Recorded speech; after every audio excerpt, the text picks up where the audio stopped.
Hello दोस्तों, आज मैं जापानीज हॉरर मूवी रिमेंबर को एक्सप्लेन करूंगी। इसकी IMDb रेटिंग है 5.2 आउट ऑफ 10। ये मूवी एक जापानीज नॉवल पे बेस्ड है, तो बिना किसी देरी के चलते हैं सीधा कहानी की तरफ।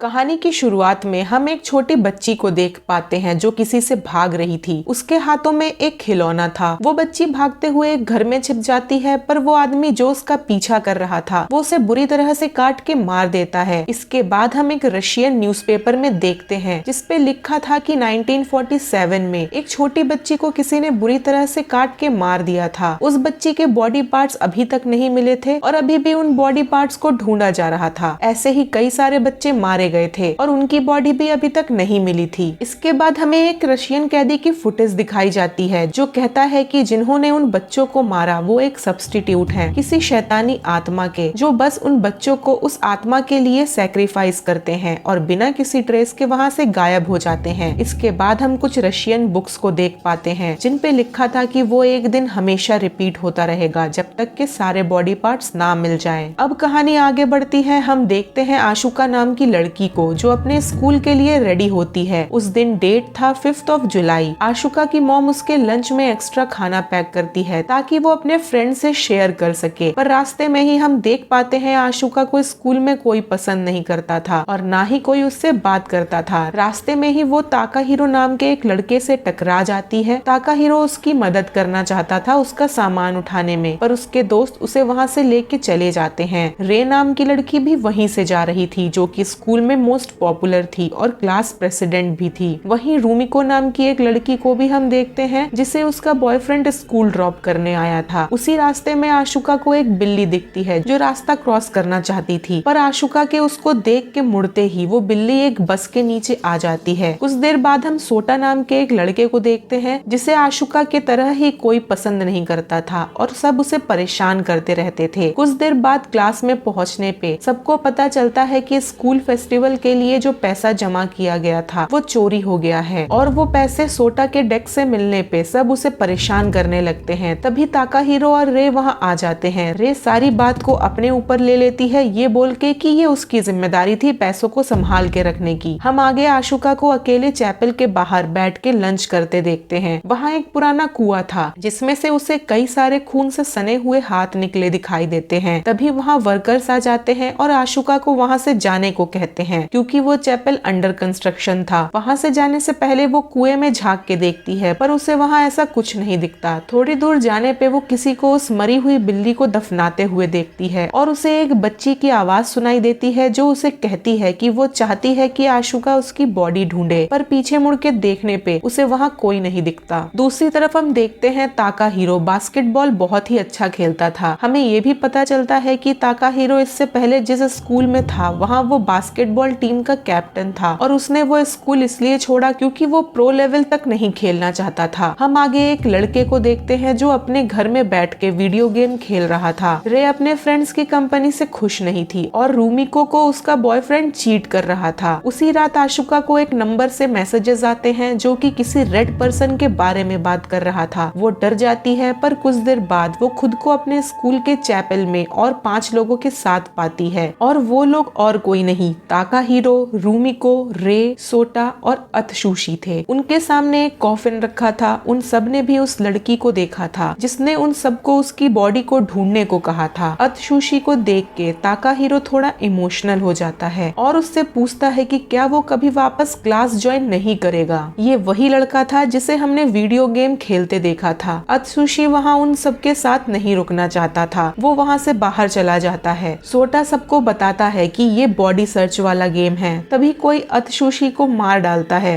एक एक करके रेड पर्सन नाम की एक बच्ची जो खून से लथपथ थी सबको मारती जा रही थी। उसके हाथों में वही खिलौना था जो कि मूवी के स्टार्टिंग में उस बच्ची के हाथों में था। ताकाहिरो आशुका को एक बेड के नीचे छुपा देता है पर जल्द ही आशुका और ताकाहिरो को भी वो रेड पर्सन मार देती है। नेक्स्ट डे आशुका की आँख खुलती है तो हम देखते हैं आज भी 5 जुलाई ही था। उसके साथ वही सब रिपीट हो रहा था जो एक दिन पहले हो चुका था। ताकाहिरो और बाकी सब सोटा से पूछते हैं कि ये बॉडी सर्च क्या है। सोटा सबको बताता है कि उसने ये इंटरनेट में एक आर्टिकल में पढ़ा था कि उन्हें डिसमेंबर्ड हुए बॉडी को ढूंढना होगा और जब तक वो सब मिलके उस बॉडी के सारे पार्ट्स को ढूंढ नहीं लेते ये एक दिन उनके लाइफ में बार बार रिपीट होता रहेगा। उसी रात वो सब फिर से खुद को उसी चैपल के अंदर पाते हैं। अब उन्हें पता था कि उस कॉफिन के अंदर उन्हें उस बॉडी के पार्ट्स को ला के रखना है, पर अत्सुशी को उस गेम में कोई इंटरेस्ट नहीं था। वो खेलने से मना कर देता है। बाकी सब बॉडी पार्ट्स को ढूंढने में लग जाते हैं। रूमिको और रे ऊपर के फ्लोर्स को चेक करने जाते हैं। वहीं आशुका और ताकाहिरो एक पेंटिंग रूम में सर्च करते हैं। ताकाहिरो ने वहाँ के सारे क्लासेस की लाइट्स को ऑन कर दिया था क्योंकि रेड पर्सन आवाज और लाइट्स को फॉलो करते हुए उनके पास आती थी। उन दोनों को एक स्टोर रूम में रखे एक्वेरियम से एक कटा हुआ हाथ मिल जाता है, पर रेड पर्सन वहाँ आ चुकी थी। ताकाहिरो आशुका को वो हाथ दे देता है और खुद रेड पर्सन का शिकार हो जाता है। कुछ देर बाद सोटा भी रेड पर्सन के हाथों मारा जाता है। आशुका उस हाथ को लेके रूमिको और रे के पास पहुँचती है, जहाँ वो दोनों शटर को बंद करके रेड पर्सन को रोकते हैं, पर रेड पर्सन उस शटर को तोड़ के रूमिको और आशुका को मार देती है। रे उस हाथ को किसी तरह लेके कॉफिन में रख देती है, पर उसे भी रेड पर्सन मार देती है। नेक्स्ट डे उन्हें पता था कि वो दिन फिर से उनके लिए रिपीट होने वाला है, इसीलिए ताकाहिरो और आशुका मिलके उस बिल्ली को बचा लेते हैं। रूमिको और रे भी उन्हें ज्वाइन करते हैं। वो अब खुश थे एक दूसरे के साथ। रे उन्हें बताती है कल रात उसने उस हाथ को कॉफिन में रख दिया था। इसके बाद वो लोग सोटा को भी बुली होने से बचाते हैं। वो सब एक अच्छे दोस्त बन गए थे। आशुका, रूमिको और रे एक साथ लंच शेयर करते हैं, जहाँ हमें पता चलता है रूमिको ने अपने बॉयफ्रेंड से ब्रेकअप कर लिया है क्योंकि वो उसे चीट कर रहा था। रे और आशुका भी नए दोस्त पाके खुश थे। उसी रात आशुका, रूमिको और रे तीनों स्विमिंग पूल में बातें कर रहे थे। तभी वहाँ रेड पर्सन आके रूमिको और रे को मार देती है, पर आशुका बच गई थी और वो नोटिस करती है कि रेड पर्सन का जो खिलौना है उसका सर बाकी बॉडी से भारी है, इसीलिए पानी में गिरने के वजह से उस खिलौने का सर नीचे था। इस बात को आशुका तब के लिए इग्नोर कर देती है। नेक्स्ट डे हम जान पाते हैं कि ताकाहिरो और अत्सुशी पहले एक ही स्कूल में थे। दोनों बहुत अच्छे बास्केटबॉल प्लेयर्स थे, पर अत्सुशी को एक बार पैरों में चोट लग गई थी और उसने तब से बास्केटबॉल खेलना ही छोड़ दिया। यहाँ तक कि उसने स्कूल भी चेंज कर दिया था और यही रीजन था कि ताकाहिरो ने भी अत्सुशी के साथ स्कूल चेंज कर दिया था। आगे सोटा सबको बताता है कि उसने एक रियल मर्डर स्टोरी को स्टडी किया है जो बॉडी सर्च से रिलेट करता है। वो मिको ओनोयामा नाम की लड़की के बारे में पढ़ते हैं जो सिर्फ 8 साल की थी और उनके कैंपस के पास वाले घर में ही उसको किसी ने काट के मार डाला था, पर उसका सर कभी किसी को नहीं मिला था। ये लड़की रेड पर्सन जैसे ही लग रही थी। तभी हमें पता चलता है कि ताकाहिरो और आशुका एक दूसरे को किंडरगार्टन से ही जानते हैं। थोड़ी देर बाद वहाँ लाइब्रेरियन मिस्टर याशिरो आ जाते हैं और उन्हें शांति बनाए रखने को कहते हैं। सोटा सबको आगे का प्लान बताता है। उन्हें पता था कि रेड पर्सन उन तक आवाज और लाइट्स को फॉलो करते हुए पहुंचती है, इसीलिए वो स्कूल की सारी लाइट्स ऑन कर देते हैं और सोटा रेडियो से पूरे स्कूल में गाने बजा देता है। ऐसा करते हुए कई दिन निकल जाते हैं और इसी बीच वो लोग कई बार मरते भी हैं और इसी तरह से वो बॉडी धीरे धीरे पूरी होती जा रही थी। एक दिन ताकाहिरो को उस बॉडी का एक पैर मिलता है जिसे लेके वो कॉफिन तक पहुंचता उससे पहले ही रेड पर्सन उस तक पहुंच जाती है। वो सोटा से हेल्प मांगता है, पर सोटा पहले ही मर चुका था और बाकी के सब भी मर चुके थे। पर तभी वहाँ अत्सुशी आ जाता है उसकी हेल्प करने के लिए। उस रात अत्सुशी उस बॉडी का आखिरी पैर जोड़ देता है। अब वो एक साथ उस गेम को खेलने लगे थे। वो साथ में बीच पर जाते हैं, जहाँ हमें पता चलता है कि आशुका को क्यों कोई पसंद नहीं करता था स्कूल में, क्योंकि किसी ने उसके बारे में गलत रूमर पूरे स्कूल में फैला दिया था। अब वो 6 दोस्त एक दूसरे के साथ खुश थे और इस गेम को भी अब एंजॉय करने लगे थे। अब वो सब मिलके उस घर में जाते हैं जहाँ पे उस बच्ची का मर्डर हुआ था। वहाँ जाके उन्हें पता चलता है कि वो बच्ची बीमार थी और उसका उसी घर में इलाज चल रहा था। वो बच्ची अपने खिलौने से बहुत प्यार करती थी जिसका नाम उसने